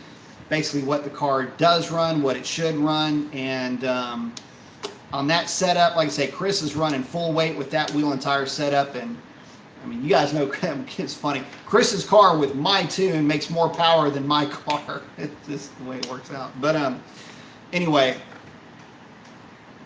definitely do that, brother. Brandon's asking, do you think a Cam 6.1 Gen 1 can take a 150 shot of nitrous? There's a lot of guys that have run 150 shots through those engines. As long as you do it right, drop your spark plug one shade. You're going to want to tune it for the nitrous. If you do it right, it's progressive kit, the whole bit, shouldn't be a problem at all. Just don't, you know, don't get greedy with nitrous. It's where everybody goes wrong. Okay, so proper maintenance, that's what we were talking about earlier. If you've got a nitrous kit, proper maintenance includes changing out your solenoids once a season. It's not an option. Why is that? Well, put it to you like this. On the dyno, I've had solenoids fail. And when solenoids fail, interesting things can happen. The first one that I had on the dyno that failed was a nitrous solenoid. And so when the nitrous solenoid failed, the fuel solenoid worked just fine, cracked open, and of course bombs the engine with a ton of fuel, but there was no way to burn it. There wasn't any extra oxygen there from the nitrous oxide to help to burn that fuel. So of course air fuel goes to like 9.2 to 1 or something stupid like that. Had to immediately get out of it. That can actually hurt your engine. Conversely, if your fuel solenoid doesn't fire, now you've got all this extra oxygen going through the system with no fuel to burn. It will lean out the mixture unimaginably quickly and can burn a hole through a piston, among causing other problems as well, like anger, depression, loss of money. Lots of stuff can happen. So in other words, make sure that you're maintaining your nitrous system properly. Make sure that you're testing components. Make sure you've got the right kit. But yes, I know plenty of guys that have run nice shots through the 6.1s, didn't have any real issues, but they're also running nitrous outlet controllers, fresh solenoids, the whole bit. So yeah. Shawnee's saying 17-inch rear wheel used to fit, but now I had to go with the shorter links. Rear sway floats a bit. Thoughts on a 16 Hellcat? Possibly.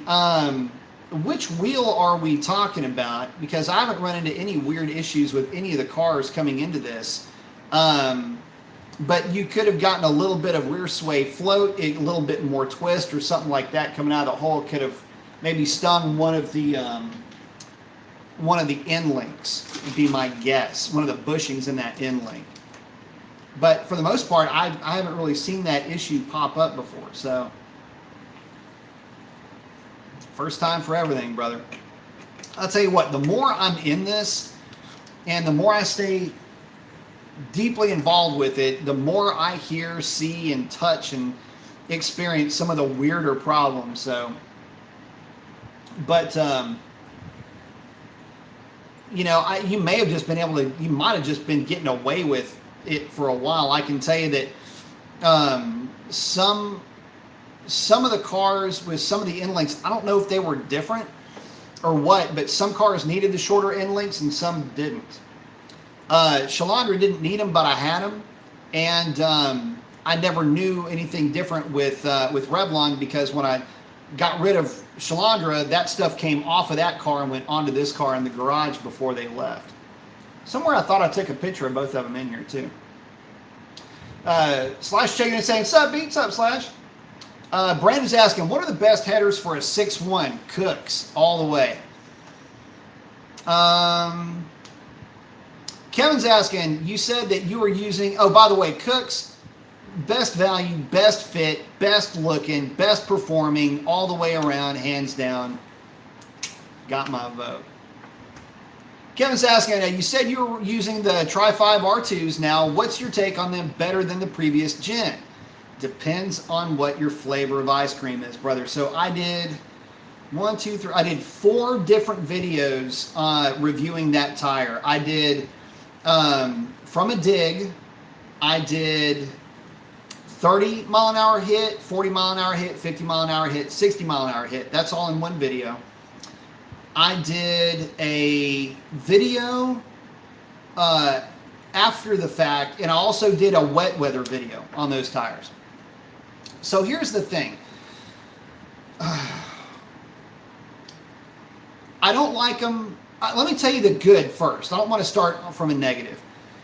I love these tires in the rain. They are unbelievably good in the rain. In fact, so good that you wouldn't really think of them as a drag radial, okay? The reason why I say that is watch my wet weather video. And the funny thing, and I keep saying this on the live shows, but nobody has noticed that I'm passing people in the left-hand lane with these tires on the back of my car. So in that respect, they're extremely good. I'll say that I've taken them to the drag strip. I went a 160 foot with them on a very, very well prepared track. It will not be going back to the drag strip with these tires though, unless the track is very well prepped and you're fresh onto it, or you're at a drag strip day where you're not going to be dealing with street tires, like you're at a rental. I just wouldn't put these tires on the drag strip unless I had those conditions. It just, they went away pretty quickly. But that being said, they're really good. Like really good. That's 2. Body count's up to 2. Halfway to the over-under, guys.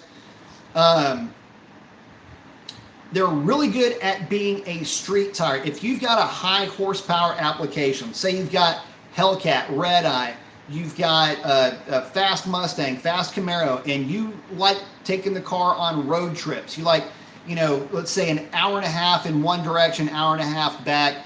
You like doing that kind of stuff. This tire is amazing for that because it still hooks okay for the street. Does not hook as well as a set of ET Street SS's. Does not hook as well as a set of Tri-5Rs. But what it lacks in that, it makes up for in its ability to just be a tire. A stickier than summer tire that hooks up fairly well. The downsides to it. Here we go. It doesn't hook as well on the street, and it's basically a really good summer tire. It handles unimaginably well. In fact, today I was bombing on some on-ramps and off-ramps with this thing like I had a set of like regular street, high-performance street tires. So in that respect, they're really good. I mean, they're awesome in terms of just being, again, being a tire. They have a higher speed rating than the Tri-5, although that may be somewhat less meaningful for guys on the street, but as long as you're keeping the speeds under, say, $170, I think either tire would be fine. But technically, by the way, I forgot to mention that in the positives, it does have a higher speed rating than the normal Tri-5. I'm going to say one thing about the tire that I don't like. It's artificially wide. This tire specs out basically the same width as a 315 would spec.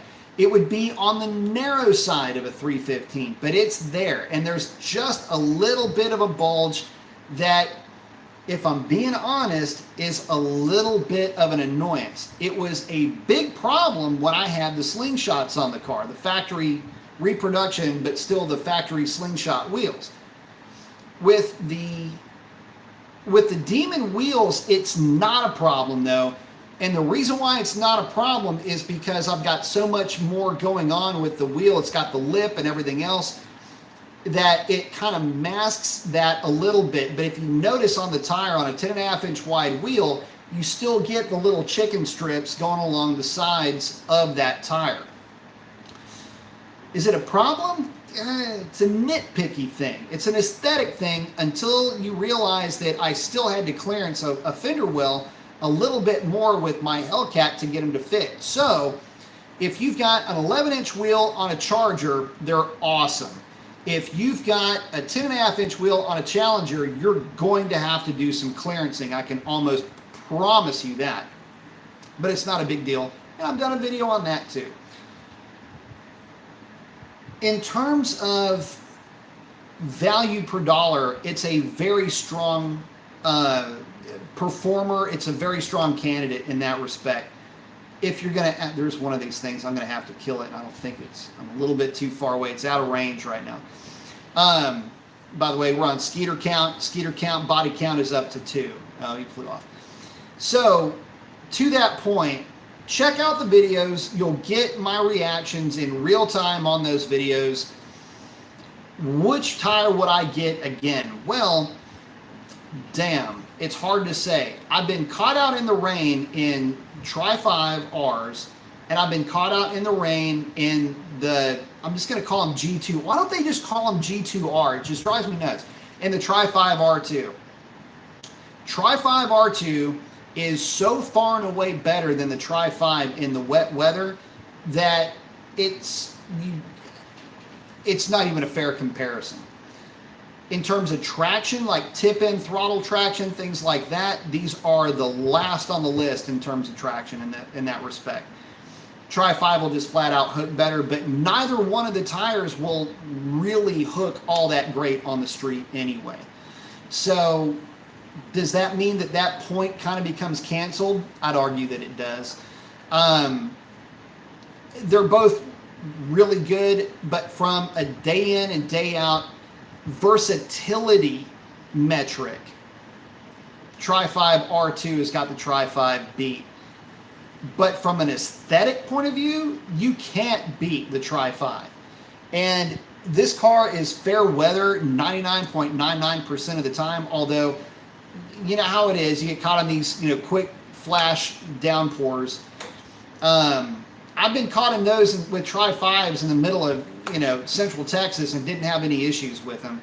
But they were also they were very fresh when I was running around with them in those conditions, wet and whatnot.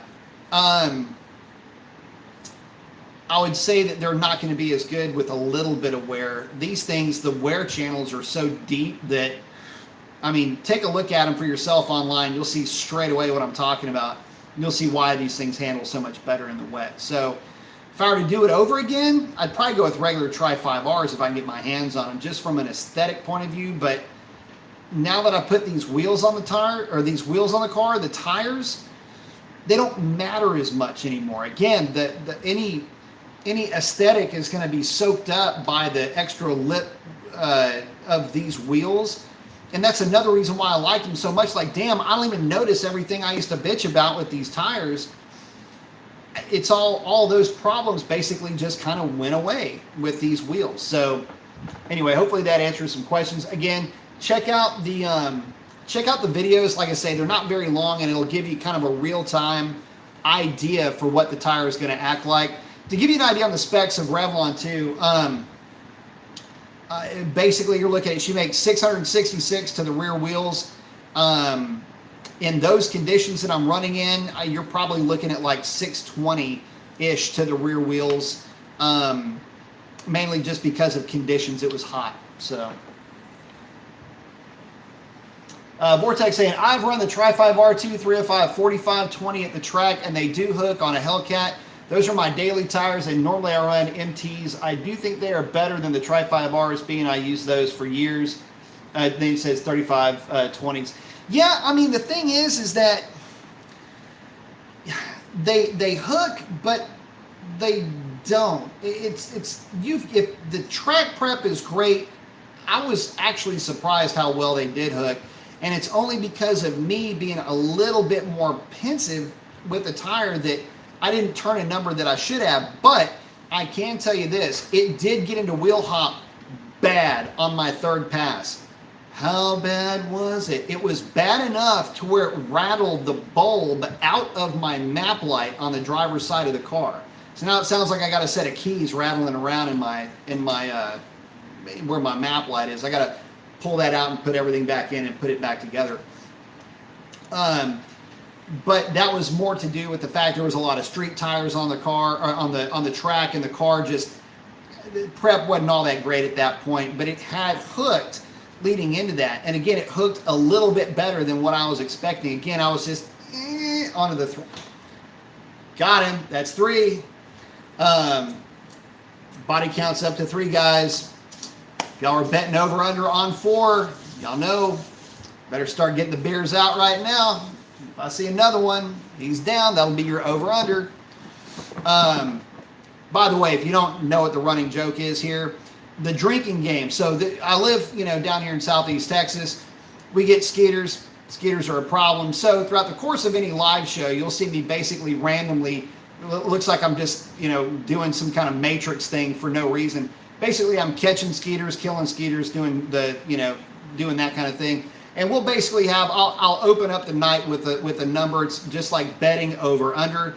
If I get to the over number, or you win or whatever, that means you now can down your beer or whatever that you're drinking while you're listening to the show.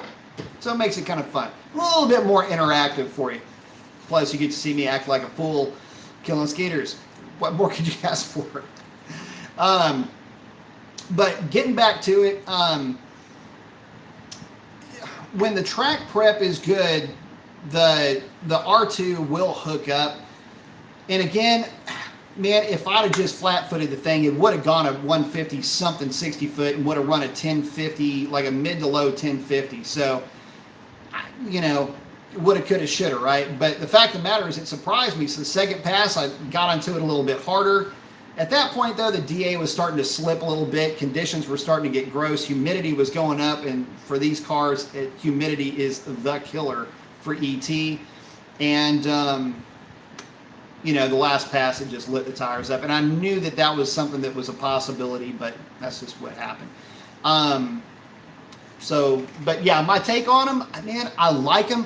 Okay, here's my final take on that tire, and just in terms of it, like a general statement. If that tire were made more dimensionally proper, in other words, a proper 305, the way that the ET Street SS is a proper 305, the way that the Tri-5R is a proper 305 width, that would change my outlook on the tire 100%. But since I can't really tell the difference anymore, should I even bitch about it? Probably not.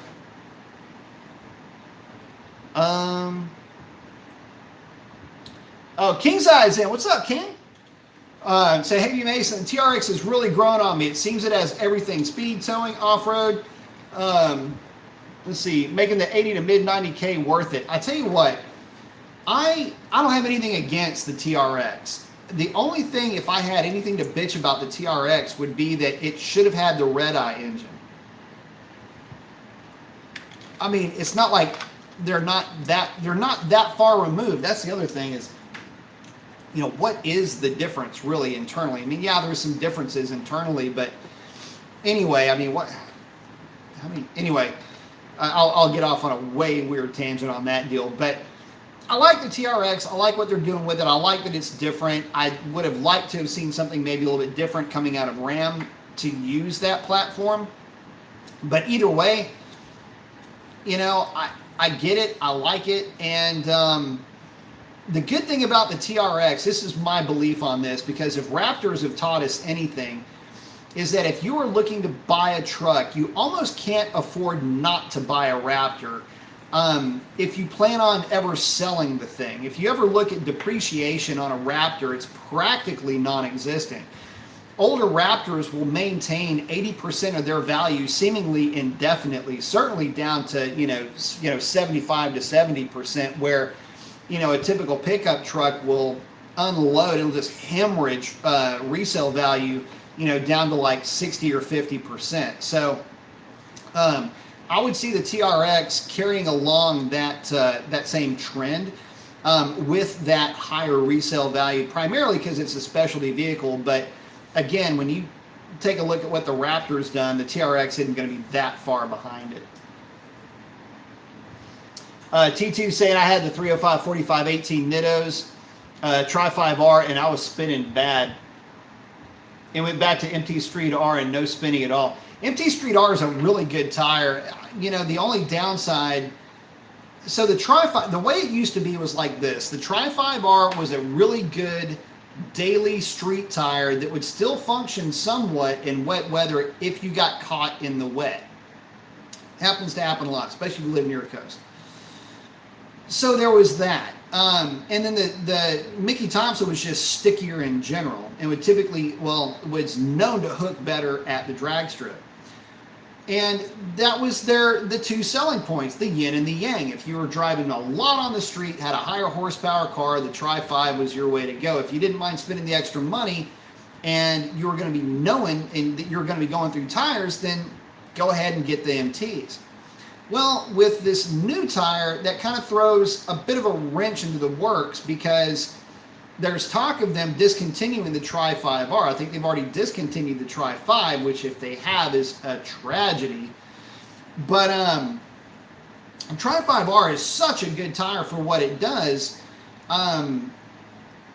So Nitto is kind of like in this, I feel like they're in a little bit of a limbo, so to speak, where you've got some good things going on with the R2 and some known, it's just the Tri-5R is just such a known value. If they could just combine the two and just get it dimensionally correct, God, that would be just an awesome tire all the way around, and would make it real difficult to pick one over, to pick the Nitto over the Mickey Thompson would be a lot easier, because there would be that added benefit of the wet weather performance and the just general performance. The handling characteristics are just better, in my experience, with the Nitto than they were with the Mickey Thompsons. But again, the Mickey Thompson did hook better. So what are you buying the tires for, right? Andy checking in saying, good evening, sir. Got the arm flex. I like it. Vortex saying, I ran 2 NMCA events this year and hooked 9 out of 10 passes, and the 10th was a slight spin. So like you said, track prep does make the difference for sure, man. I mean, like I say, I'm not gonna down talk the R2. I know that I have.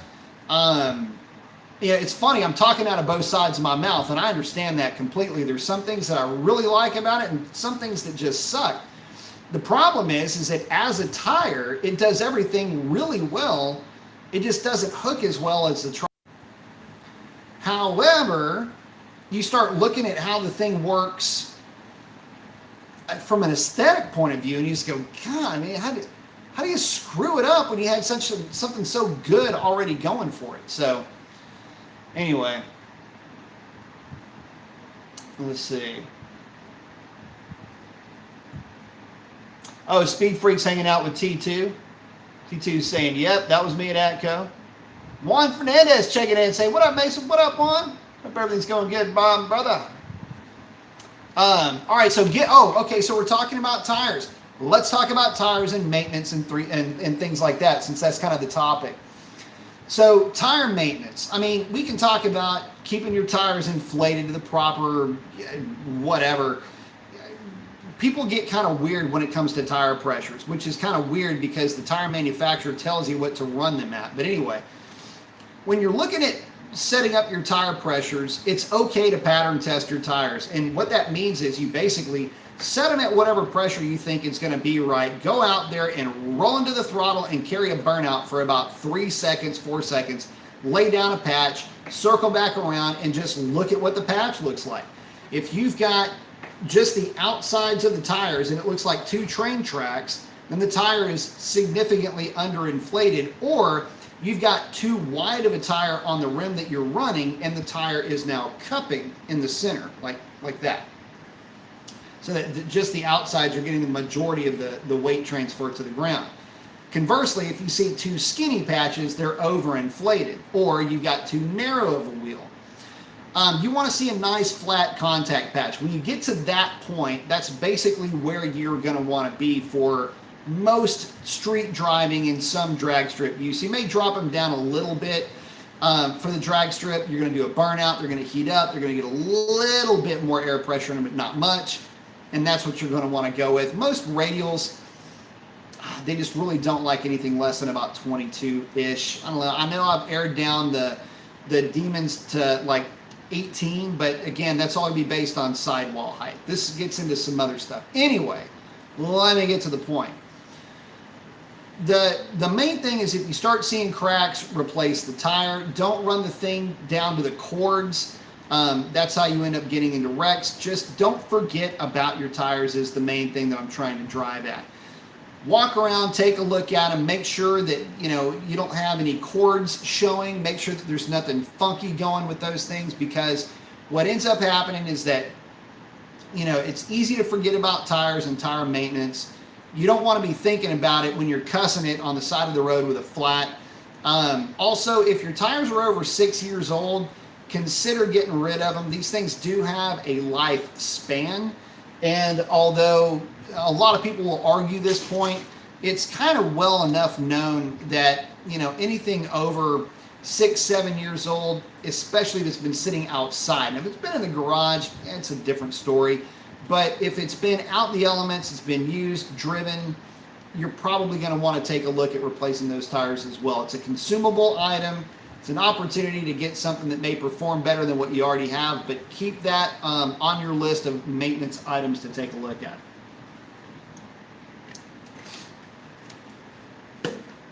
Let's see. Oh, T2's running the Bravada tributes.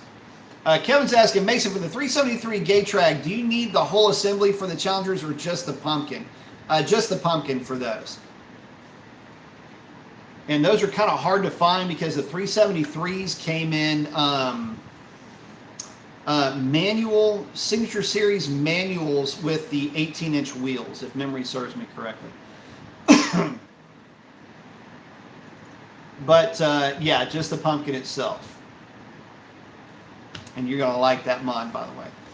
Vortex saying, what tire pressure are you running at the track? I normally run 20, and I saw on the MT they were spinning on the wheels, Ford Star 17-inch this weekend. So on mine, I prefer 22 to 24. I've actually run them as high as 26 in the past. So there's a couple of tricks to get the things to set in. When you first get the wheels on the tire, or get the tires on the wheels, mount them up.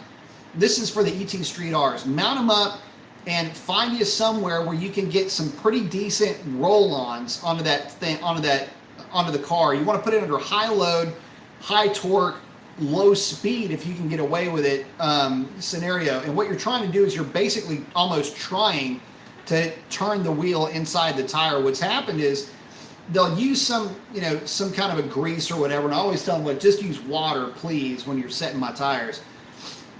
Because what happens is that grease gets on there. It's not a grease. It's an installation compound, but it feels like grease, and it'll get on there, and it'll make the whole assembly just kind of slick, the bead onto the rim and everything else. Set them in, get a few hits on it, and then take them back and have them rebalanced. I know it's a pain in the ass, but you'll thank me for this because you're going to mark them before you start to do it. In fact, get you a white grease pen and mark that tire right at the valve stem. Make a few real good hits, like a 40 mile an hour wide open throttle hit, 30 mile an hour, shower down on it pretty good at that power, or at that mile per hour. Just hit it with as much power as you can, as it will hold. Don't let them spin. When you stop, you're going to notice that you probably got about, 3 to 4 inches of movement just with that rim inside the wheel. It's real common. It'll do that less and less and less after you do that, and then you may have to get it rebalanced because at that point the whole assembly will have twisted and you have to get it rebalanced. It's, again, a pain in the ass, but it's something that you may want to look into so you're not, the first time that thing gets power, you don't want it to be at the drag strip. You want it to have already kind of been set and bed in, so to speak. Another one of the tricks that I do with my stuff. But those are the pressures that I run on my tires. And the other thing is, don't try to cheat the tire pressure down on a radial. That's not how they work. That's how a bias ply works, is by getting that pressure kind of low and using that sidewall as kind of a spring or, like a rubber band effect. It's a shock absorbing effect. That's great. And that's why those guys will run, 13, 14 PSI of pressure. Don't try to cheat your pressure down with those radials.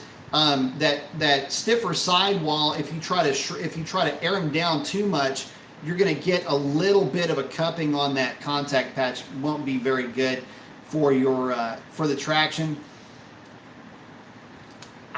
Plus, the higher pressure will help it stay set to that bead a little bit better. It's something that I did notice in my experience. So, again, pressures, as long as you're over 20 PSI, I think you're going to be in pretty good shape. My car likes, again, 22 to 24. And, again, I know the Mustang guys are in that same range. Sometimes they'll run a little bit higher with those cars. Just, again, some things that I was looking at. T2. DA was 500 and weather was about 58 last night.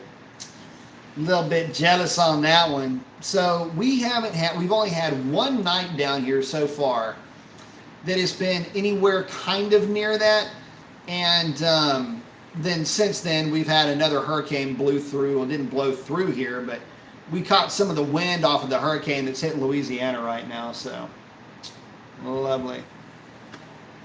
Oh, T2's got a good question.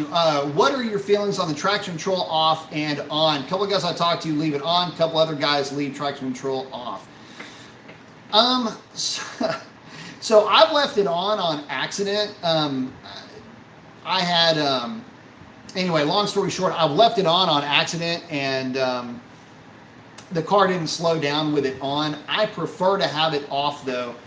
I don't know if it's force of habit, but again, I just haven't seen any real benefit either way. I mean, I haven't seen it significantly faster with traction control off or on.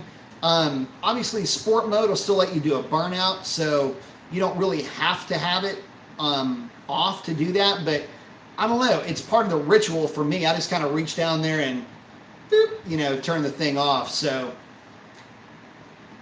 it's really kind of up to you. But in terms of, DA and all of that, I'm sorry, DA, in terms of ET, the only thing that's really going to affect your times are going to be the DA at that point. I don't think that traction control is going to help you. I can tell you that I don't use launch control. That ain't happening at all. Tried it, didn't work. I don't know what the deal was, but I just did not have any luck with that. Well, guys, we are coming up on 2 hours. In fact, we just crested 2 hours. Probably a good time for me to go ahead and jump on this one. But I want to thank each and every one of you guys for hanging out with us tonight. Gonna wrap it up here. Y'all stay safe out there. Keep wearing your masks. If not doing it for yourself, at least do it for others. And don't forget, love each and every one of you guys. We will catch y'all on the next one. That is going to be a wrap. Adios.